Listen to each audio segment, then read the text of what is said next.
Hello and welcome back to the channel. If you're new here, hi, you're very welcome. This is Reading the Past and I'm Dr. Cat. A few weeks ago, I made a video on Queen Elizabeth I and her religious settlement, and in that video, I referred to the Pilgrimage of Grace, which was something that occurred in Elizabeth's father's reign. I also talked about the threat that this uprising, rebellion, pilgrimage was almost certainly perceived to have been at the time that it happened, and indeed in the immediate aftermath. There was a question in the comment section of that video which asked what I meant and what the Pilgrimage of Grace was. And so I thought that we could take a look at this today. But before we take a look at today's topic, I want to say an absolutely massive thank you to History Hit for sponsoring another video on this channel. History Hit brings you the stories that shaped the world through their award-winning podcast network and online history channel. It's like Netflix, but all history. With History Hit, you can watch hundreds of hours of original history documentaries anywhere, anytime, on any device. Brought to you by expert historians such as Dan Snow, Professor Susanna Lipscomb, Dan Jones, and more. In addition to already having hundreds of expert-led programmes, they add 2 more every week. History Hit also launch 19 new episodes weekly across 8 podcasts, which includes the world's leading history podcast, Dan Snow's History Hit. This week, I spotted this programme on one of my special interest topics, namely weapons, because I found Ray Mears' The Bow, From Survival to Conquest, and I thought it was absolutely fascinating. This programme traces the history of the bow in Britain, from a tool of hunting to one of war. In doing so, it explores the way in which archery shaped our history. I was delighted to learn that there's a part 2 on the making of modern Europe, which is already available, and I cannot wait to watch. Click the link in my description box to find out more and to subscribe to History Hit. As an added bonus, History Hit are offering my viewers a very special discount, because if you use the code HISTORYHIT at checkout, you will get 60% off your first 6 months. Now, this generous discount means that you can subscribe to History Hit for less than £3 a month. Thanks again to History Hit for sponsoring this video. So, let's take a look at the ostensibly faith-based movement that utterly shook Henry VIII England.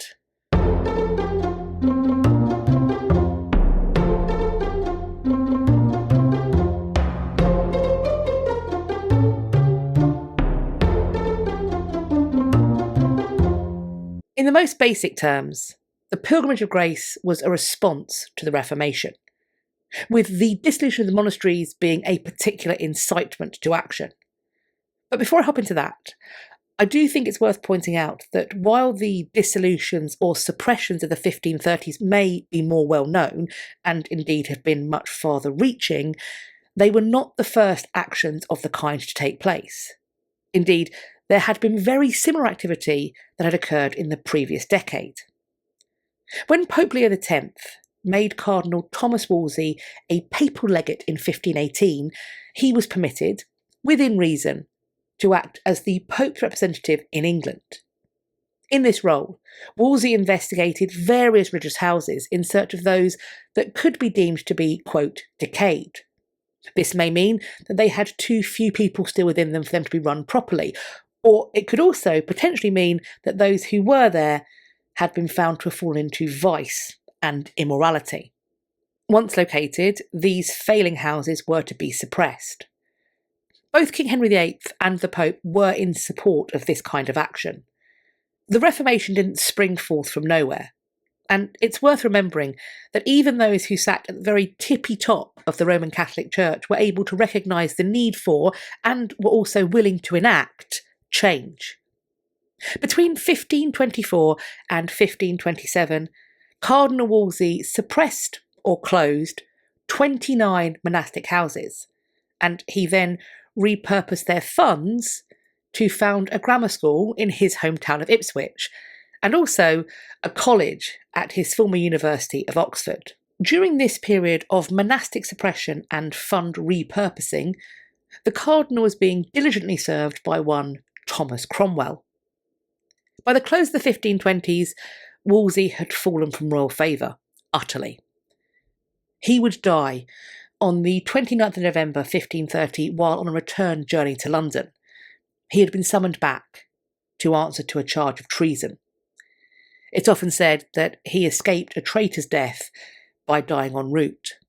Before long, Wolsey's loyal servant Thomas Cromwell would become King Henry's most trusted advisor. These two men, king and councillor, had of course had a front row seat to Wolsey's dissolutions. So they would have been aware that there was an acknowledgement that went across the faith spectrum of there being a need for reform. And they also, clearly, could not have missed the potential for there being substantial funds that they could reclaim and then redirect in whichever way they saw fit. The next wave of monastic suppression, which took place in the second half of the 1530s, would be far more aggressive than anything that took place in the 1520s. In 1534, King Henry VIII had named himself supreme head of the Church in England. And then in the same year, his government produced the Act of Supremacy, which meant that it was written into law that it was now treason for anyone to deny that he was in fact supreme head. It was ordered that all taxes on church income now be paid to the Crown, where they had once gone to the Pope. And additionally, in that same year of 1534, the King commissioned the drawing up or creation of a new document. This document was known as the Valor Ecclesiasticus, which translates roughly to the value of the church. This document was to be an inventory which detailed the wealth of the church in England, and it would be used to guide what came next. Thomas Cromwell, the King's vicegerent in spirituals since the 21st of January 1535, would prove to be assiduous in his duties. His monarch commissioned him to organise 2 visitations, one of all the country's churches, monasteries and clergy, the other being limited to monasteries alone. The dissolution of the monasteries as we know it would begin properly in 1536. When Henry VIII had come to the throne in 1509, as G. W. Bernard explains, quote, "There were nearly 900 religious houses in England, around 260 for monks, 300 for regular canons, 142 nunneries, and 183 friaries. Some 12,000 people in total, 4,000 monks, 3,000 canons, 3,000 friars, and 2,000 nuns. If the adult male population was 500,000, that meant one man in 50 was in religious orders. Religious houses were everywhere, in towns, in remote rural areas. Monks, nuns, and friars were altogether a familiar part of everyday life. Some monasteries were great landowners on the scale of secular noblemen. Monastic buildings, especially their churches, were among the largest buildings to be seen, the largest on par with cathedrals. To varying degrees, monasteries were involved in hospitality, charity, artistic and musical patronage, scholarship, and education. Among these religious houses were some that played host to acts that could well be deemed to be, shall we say, unbecoming of representatives of the faith. So there were monks and nuns who were found to have a collection of illegitimate children. Some of the houses were not performing the prescribed religious offices, while others were found to be swindling money out of their parishioners and out of pilgrims. After the break from Rome, perhaps understandably, Henry VIII was keen to deal with any churchman or woman who remained traitorously loyal to the Pope. Additionally, Wolsey's suppressions of the previous decade would, of course, have shown the king and his nobles that land and wealth would be up for grabs if you closed religious houses. The Rood of Grace at Boxley Abbey in Maidstone in Kent had drawn pilgrims and their donations from far and wide. The item in question was a carved wooden image of Christ on the cross that was said to be miraculous, as apparently this wooden figure of Christ could move its eyes and lips. Some accounts even refer to it weeping, biting its lip, frowning, smiling, and foaming at the mouth. To witness such a miracle was desirable, and it was thus understandable that a fee would be attached for you to be able to do so. In 1538, Thomas Cromwell's agents removed this wooden image, and when they did so, they found the rods that had been driven into it and then into the wall that would allow a monk, presumably, to operate it, almost like a puppet show. However, perhaps the most famous example is the blood of Hales. This story went as follows.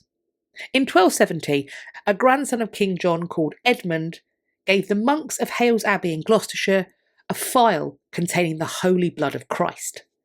Down the centuries, this relic was said to have raised the dead, made the deaf hear, the blind see, and the lame walk. And with such a litany of miracles under its belt, of course, people will be prepared to pay to see the relic. Pilgrims would travel hoping to lay their rosaries upon it so that these beads might absorb just some of the relic's healing properties. In 1535, Queen Anne Boleyn sent some of her own chaplains to inquire into the, quote, abominable abuse of pilgrimage that she believed to be taking place at Hales.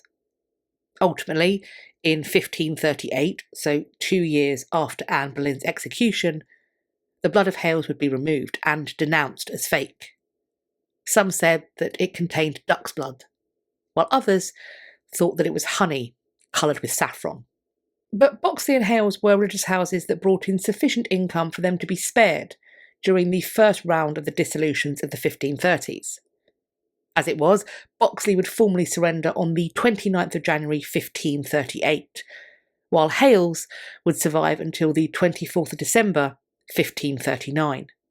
Fragmentary ruins are all that remain of these sites today, because the physical destruction of the monastic building was a key feature of the dissolutions. Undermining was frequently deployed. This involves digging beneath the foundations of the walls to destabilise them so that the entire building can be pulled down with ease and with quickness. All of this change, spiritual and physical, is taking place in less than a decade. And if we return to G.W. Bernard, I agree wholly that, quote, so comprehensive and rapid a change as the complete dissolution of the monasteries could not but have a dramatic and dramatically visible effect. A society without monks, nuns, and friars is qualitatively different from one with them. Between 1536 and 1540, every monastery would be suppressed. It happened in stages. In the first year of 1536, only the, quote, lesser monasteries were dissolved. They were determined to be lesser if they had an income of less than £200 a year and fewer than 12 monks or nuns. The scope, however, would expand rapidly in the subsequent years. With this in mind, we may find it surprising, I think, that the collection of uprisings that are known to history as the Pilgrimage of Grace, which we are planning on looking at today, would pop up as early as they did, namely towards the end of 1536, which, as I've just mentioned, is the very first year of the period of the dissolutions beginning. In many ways, then, I think we can argue that these pilgrims, at least at the start, were reacting to rumours of what was being planned rather than what was actually happening at the time. The 1st of October 1536 was a Sunday, and for those who were attending church in Louth, in Lincolnshire, they were going to hear their vicar, Thomas Kendall, call upon them. He called upon his parishioners to defend their church against the agents of Cromwell's commission. These agents were expected in the town the very next day. Sure enough, the commission would arrive on the 2nd of October. Officially, this commission was sent out to investigate the situation with regard to the local clergy of the area. But rumours were already doing the rounds that their actual purpose was to come and pillage all the local churches in addition to the monasteries. And so the arrival of this commission caused disorder to break out. And this unrest spread rapidly throughout the north of Lincolnshire. By the 3rd of October, the King's Subsidy Commissioners were at Castor in Lincolnshire, and they were compelled to write to their king of the, quote, 20,000, and This number may be an exaggeration that was demanded on the part of the pilgrims, or indeed chosen by the letter writer or writers as a means of enhancing the sense of urgency. So, according to the letter, we have 20,000 true and faithful subjects assembled because the report went that all the jewels and goods of the churches were to be taken away by your Grace's council, and the people put into new charges. So they are fearful that their clergy are going to be sent elsewhere.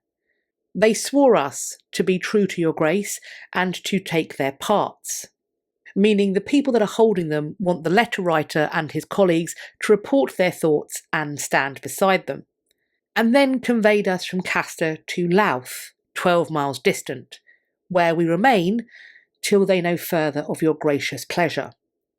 For the avoidance of doubt, this does mean that the King's subsidy commissioners have been taken hostage. By the 5th of October, it is estimated that as many as 40,000 people had become involved in this uprising as they marched on Lincoln. And then on the 6th of October, the King replied to that letter from his subsidy commissioners with the following, quote, "We have received your letters sent by Sir Edward Maidson, mentioning an unlawful assembly of our subjects, and desiring our pardon for you and them. We cannot but marvel that you, being our sworn servants, and warned of their assembly, should put yourselves in their hands, instead of assembling for the surety of your own persons, and for their suppression. Secondly, we take it as great unkindness that our common and inferior subjects rise against us without any ground. For first, as to the taking away of the goods of parish churches, it was never intended. Yet, if it had been, true subjects would not have treated with us, their prince, in such violent sort, but would have humbly sued for their purpose. 2. As touching any enhancement or other charge, we are talking about the payment of taxation here. We never desired more than is granted to us by the Act of Parliament, by the whole body of the realm, and the most part of the first payment, and some part also of the second, in most of the shires, is lovingly granted and partly paid already. Nevertheless, we marvel at the unkindness of our subjects, that would move any insurrection against us for such a cause, considering that the 10th man of those assembled is not within the limit or burden of the same, and he that is worth £20 is a bad subject to rebel against us for 10 shillings. The rumours of other impositions were untrue, and this assembly is so heinous that unless you can persuade them, for the safety as well of your lives as theirs, to disperse, and send 100 of the ringleaders with halters about their necks to our lieutenant, to do with them as shall be thought best, and thus prevent the fury of the great puissance which we have already sent against them, we see no way to save them. For we have already sent out the Duke of Suffolk, our lieutenant, the Earls of Shrewsbury, Rutland, and Huntingdon, Lord Darcy with Yorkshire, the Lord Admiral, and divers other nobles, with 100,000 men, horse and foot, in harness, with munitions and artillery, which they cannot resist. We have also appointed another great army to invade their countries as soon as they come out of them, and to burn, spoil, and destroy their goods, wives, and children with all extremity, to the fearful example of all lewd subjects. Well, if it isn't the calm, measured, sympathetic, diplomatic King Henry VIII that we've all come to know and love. The numbers at Lincoln did diminish when Charles Brandon, Duke of Suffolk, offered them the customary option of a pardon. This would be available for all those who would return home before any blood was spilt. Additionally, he promised that the king would investigate the causes of their grievance. Not everybody left, and for those that did remain in Lincoln, they probably avoided near certain death that would have awaited them only because the government attention was drawn elsewhere, in this case to Yorkshire. On the 10th of October, the marshland broke out into rebellion, following Sir Brian Hastings' attempt to muster troops from there to put down the Lincolnshire Rising. On the 11th of October, a lawyer by the name of Robert Aske put his name to a proclamation, and at this time, Aske was describing himself as the, quote, chief captain of the Marshland, the Isle, and Howdenshire. According to reports, at the start of October, Robert Aske had been captured by the rebels, which means that he was their prisoner. But now, just a few days later, it seems that he's their leader. Aske would gather around him some 10,000 people. This group would then march on York, which they would be able to enter without a siege on the 16th of October. Aske would lay down the uprising's aims in the following proclamation, quote, "For this pilgrimage, we have taken it for the preservation of Christ Church, of this realm of England, the King, our sovereign Lord, the nobility and commons of the same, and to the intent to make petition to the King's Highness for the reformation of that which is amiss within this his realm." To press home the faith-based origins of this uprising, the people who took part in the Pilgrimage of Grace would choose to be represented by potent symbols. They would be found on these banners, showing the 5 wounds of Christ, and beneath them, the pilgrims would march. Aske led his band to Pontefract Castle, which was under the control of Thomas Baron Darcy. Thomas Darcy is a confusing figure. Henry had placed him in this role. He wanted him in charge there. However, Thomas Darcy's faith affiliation is somewhat questionable. So too, potentially, is his loyalty to the king. Perhaps that's why he put him at Pontefract. Is his taking charge there a test from the king to see how loyal he is, how far that faith will stretch, whether he can be trusted? Also at Pontefract at this time was Edward Lee, the Archbishop of York, Thomas Magnus, the Archdeacon of the East Riding of Yorkshire. There were a number of other members of the Yorkshire gentry and some 300 troops. As it was, Thomas Darcy and the fortification would yield to Aske and his rebels on the 20th of October following just a very short siege. If the king had been unsure of Darcy's faith before this, now he was really suspect.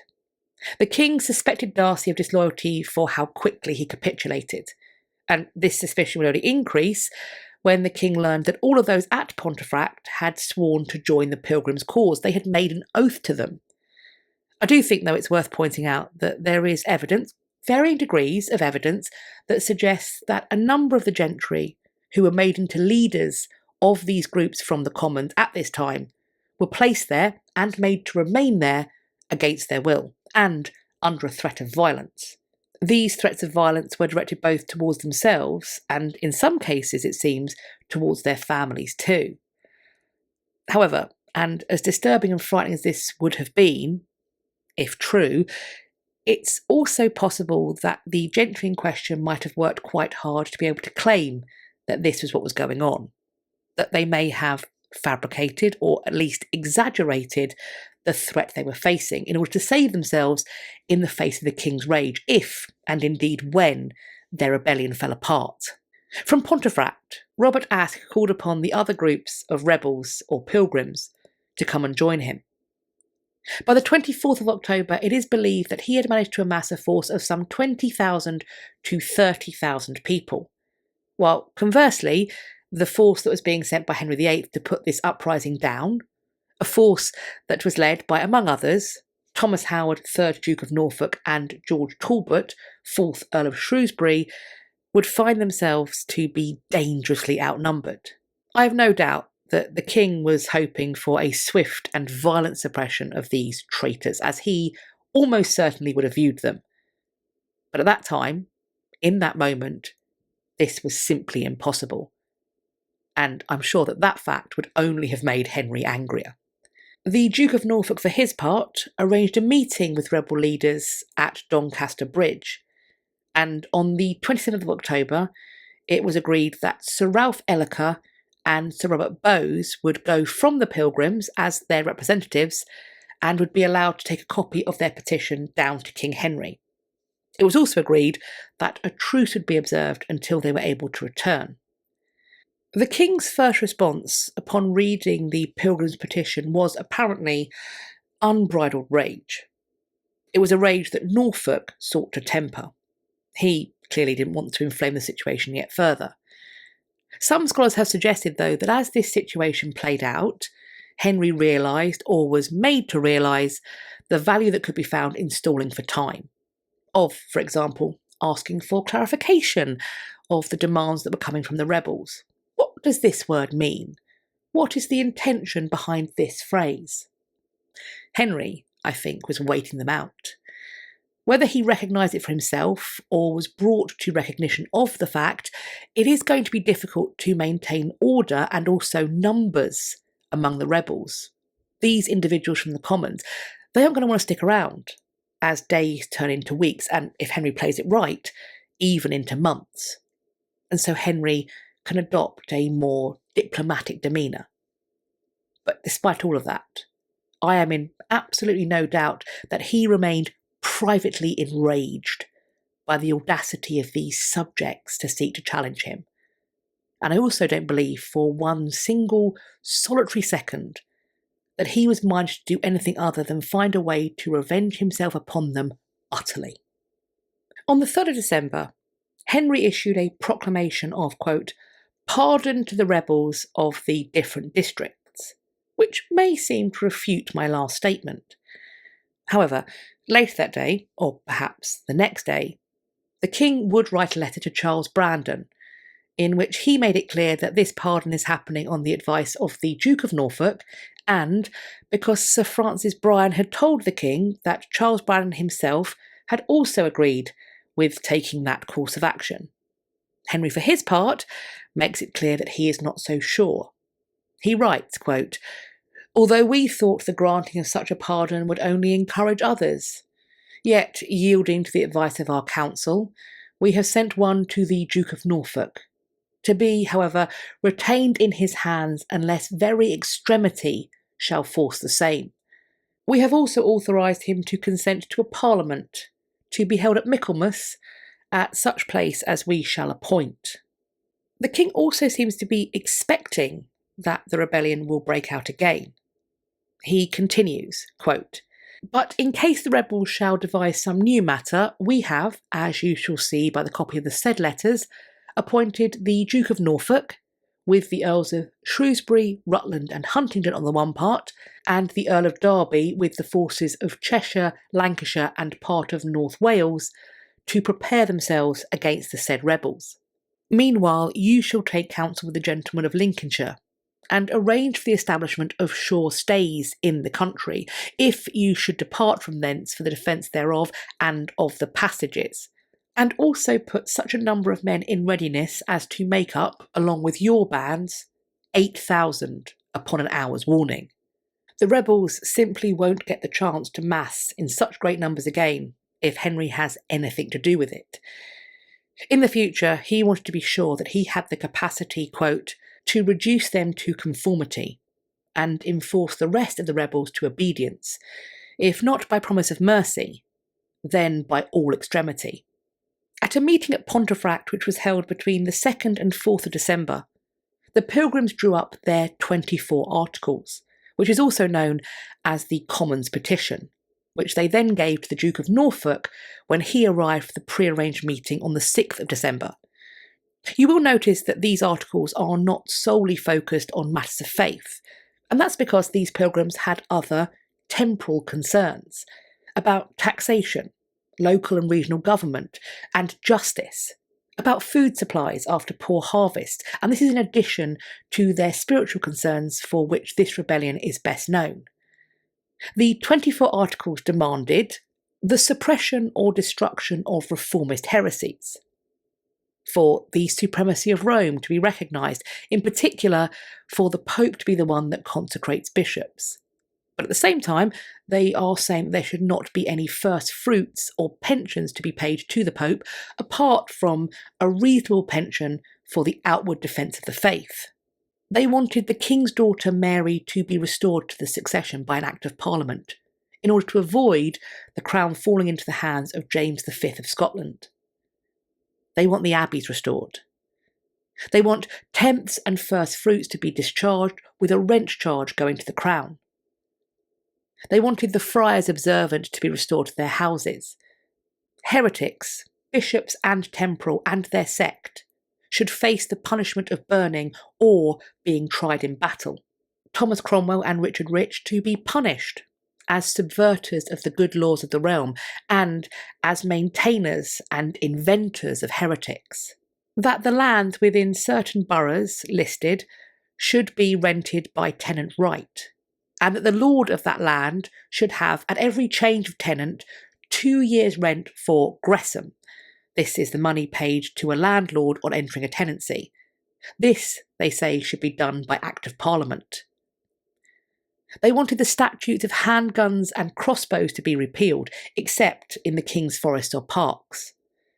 They wanted Cromwell's commissioners, Dr. Lee and Dr. Leighton, to be punished for their extortions from religious houses and for other abominable acts.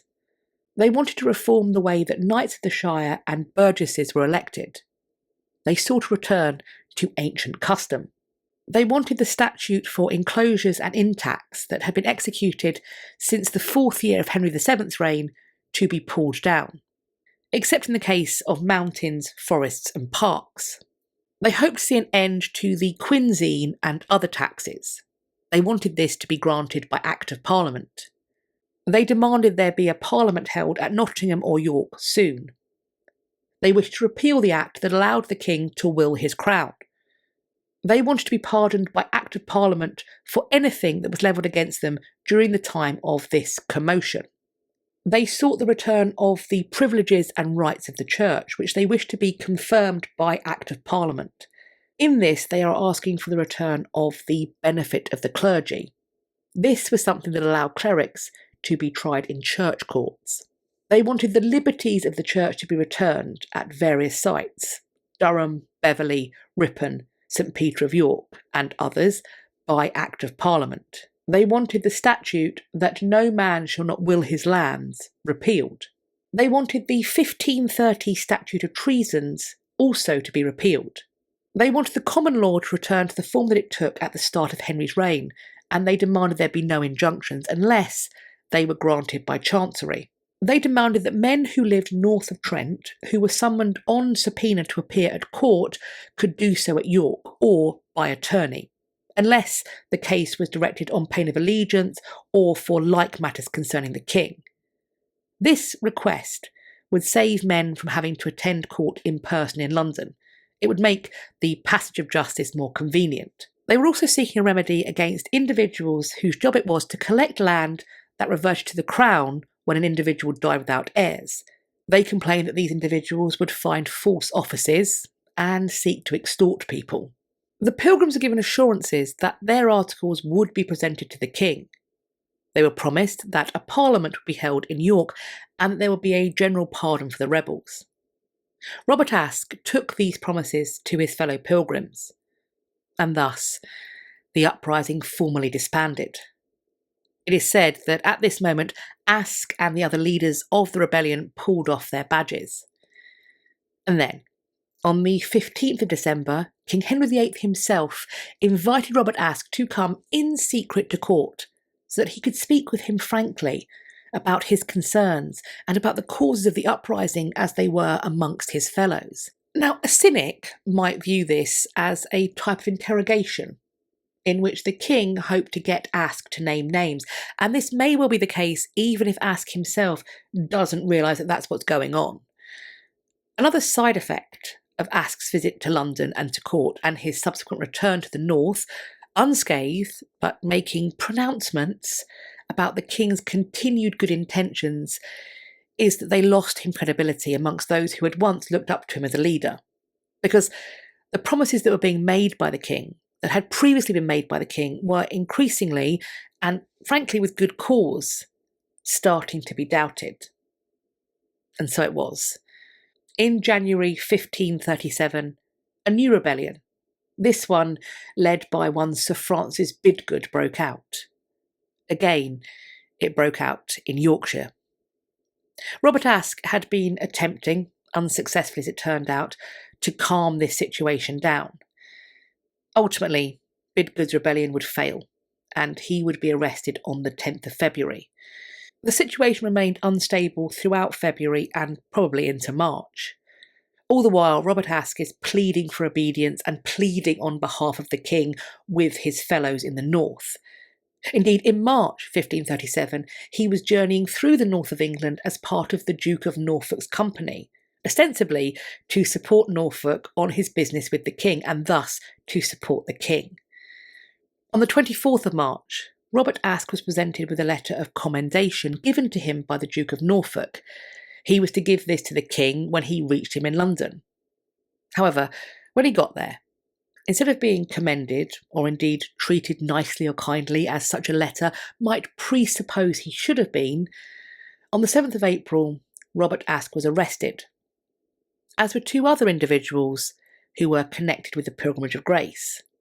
They were Thomas Baron Darcy and Sir Robert Constable.